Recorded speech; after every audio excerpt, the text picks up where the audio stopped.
जय हिंद दोस्तों, स्वागत है अपने इस YouTube चैनल में। दोस्तों, आज के इस वीडियो में एक बार फिर से हम कक्षा 12 के विद्यार्थियों के लिए सिविक्स यानी नागरिक शास्त्र का ये चैप्टर नंबर 1 रहेगा बच्चों।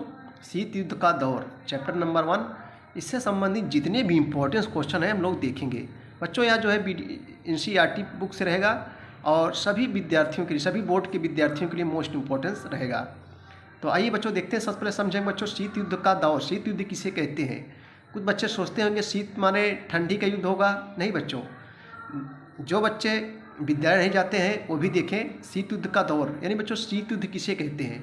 शीत का अर्थ ठंडी नहीं होता है। देखो, शीत युद्ध का दौर जिसमें युद्ध नहीं होता लेकिन बच्चों युद्ध जैसी स्थिति बनी रहती है। यानी जो है कोई खून खराबा, कोई रक्तचाप नहीं होता है, यानी युद्ध नहीं होता लेकिन युद्ध जैसी स्थिति बनी रहती है। और शीत युद्ध बच्चों ये किसके बीच हुआ था? मतलब ये दो देश, एक तरफ था रूस और एक तरफ था जो है अमेरिका, यानी सोवियत संघ जिसको वर्तमान में रूस के नाम से जाना जाता है, और अमेरिका। इन दोनों महाशक्तियों के बीच शीत युद्ध जो है हुआ था। युद्ध नहीं होता लेकिन युद्ध जैसी स्थिति बनी रहती है। तो बच्चों, इससे संबंधित जितने भी इंपॉर्टेंट क्वेश्चन हैं हम लोग देखेंगे, बहुविकल्पी, अल्पलघु लघुत्तरीय और दीर्घोत्तरीय प्रश्न में। तो आइए देखते हैं जो है सबसे बच्चे पहले हम लोग देखेंगे बहुविकल्पी क्वेश्चन। पहला है शीत युद्ध का संबंध निम्न से किस गुट से है? तभी हमने बताया तो शीत युद्ध का संबंध जो है ये जो है अमेरिका और सोवियत गुट से है। किससे किसके बीच? अमेरिका और सोवियत। अगला क्वेश्चन है वार्सा पैक्ट नामक सैनिक गठबंधन का निर्माण शीत युद्ध में शामिल किस गुट द्वारा किया गया था? तो ये जो है बच्चों सोवियत गुट द्वारा जो है किया गया था। अगला क्वेश्चन है कि नाटो की स्थापना किस वर्ष हुई थी? तो 1949 में जो है नाटो की स्थापना जो है हुई थी। नेक्स्ट क्वेश्चन देखेंगे हम लोग जो है। देखो, ये सब क्वेश्चन बच्चों पूछे गए हैं। गुट निरपेक्ष देशों का पहला सम्मेलन किस वर्ष हुआ था? तो 1961 ईस्वी में। किस वर्ष शीत युद्ध का समाप्त हुआ था? किस वर्ष शीत युद्ध का समापन हुआ था? तो बच्चों ये इंपॉर्टेंट क्वेश्चन है, 1990 ईस्वी में। देखो, परीक्षाओं में पूछा गया है। जापान के हिरोशिमा और नागासाकी में परमाणु बम कब गिराया गया था? तो बच्चों ये 1945 को। 9 अगस्त 1945 को नागासाकी पर और 6 अगस्त 1945 पर को हिरोशिमा पर जो है गिराया गया था। ये बच्चों जो है दोनों जापान के शहर हैं, हिरोशिमा और नागासाकी। 6 अगस्त 1945 को हिरोशिमा पर और 9 अगस्त को नागासाकी पर, 9 अगस्त 1945 को नागासाकी पर परमाणु बम गिराया गया था। अगला देखेंगे, सब पूछे गए हैं। द्वितीय विश्व युद्ध के बाद विश्व राजनीति में कौन सी दो महाशक्तियों का उदय हुआ? तो बच्चों हमने बताया था सोवियत संघ और अमेरिका। सोवियत संघ को अब जो है रूस के नाम से जाना जाता है। आप लोग समझ गए हो रूस। अगला प्रश्न बच्चों, द्वितीय विश्व युद्ध कब समाप्त हुआ था? तो बच्चों द्वितीय विश्व युद्ध 1945 ईस्वी में समाप्त हुआ था। शीत युद्ध वाक्यांश मूलतः संबंधित था तो संयुक्त राज्य अमेरिका और सोवियत संघ। बार बार क्वेश्चन आ रहे, बच्चे भूलेंगे नहीं। भारत में गुट निरपेक्ष आंदोलन के जनक कौन थे? तो पंडित जवाहरलाल नेहरू। गुट निरपेक्ष मीन्स क्या होता है बच्चों? किसी गुट में शामिल ना होना, अर्थात न तो सोवियत संघ में और ना तो जो है अमेरिका में, इनमें शामिल ना होना। महात्मा गांधी की हत्या कब हुई थी? 30 जनवरी 1948 ईस्वी को। सही जवाब जो है बी हो जाएगा। 1945 बाद कौन सा देश साम्यवादी व्यवस्था का नेतृत्व कर रहा था? संयुक्त राज्य अमेरिका, चीन। तो बच्चों यहाँ सही जवाब हो जाएगा सोवियत संघ हो जाएगा। अगला क्वेश्चन देखेंगे हम लोग जो है। द्वितीय विश्व युद्ध दौरान निम्नलिखित कौन देशों में से कौन सा मित्र राष्ट्रों का सदस्य नहीं था? तो बच्चों ये हो जाएगा जापान। अब बच्चों हम लोग अतिलघुत्तरीय क्वेश्चन देखेंगे जो इंपॉर्टेंस है। सबसे पहले हम लोग देखेंगे शीत युद्ध जो है कई बार परीक्षाओं में पूछा गया है।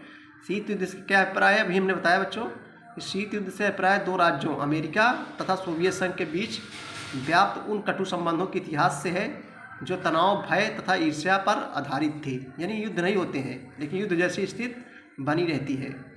अगला क्वेश्चन देखेंगे हम लोग जो है।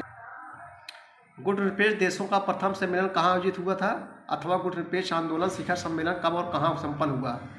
तो गुट निरपेक्ष देशों का प्रथम सम्मेलन जो है बेलग्रेड में 1961 ईस्वी में हुआ था। शीत युद्ध संबंधित दो देशों के नाम लिखिए। शीत युद्ध संबंधित दो देश संयुक्त राज्य अमेरिका और सोवियत संघ है। रट डालो बच्चे।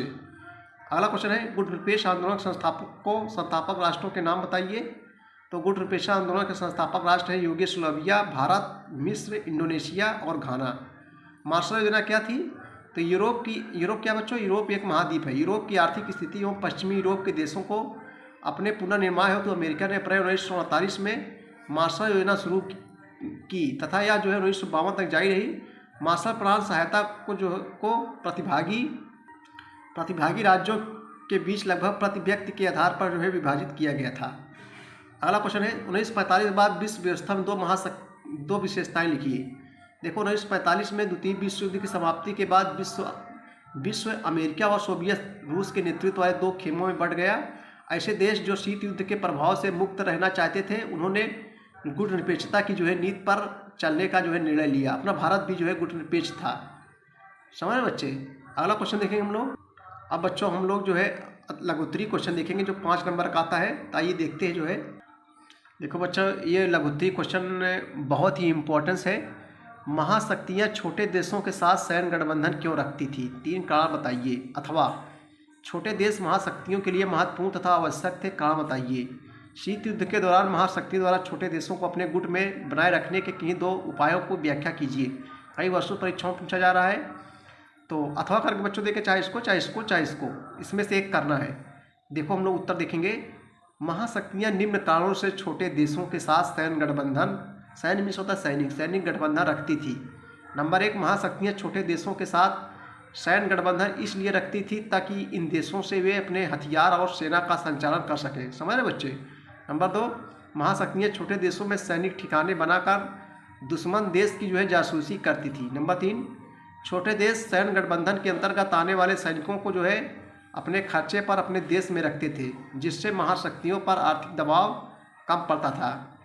महाशक्तियाँ छोटे देशों पर आसानी से अपनी इच्छा थोप सकती थी।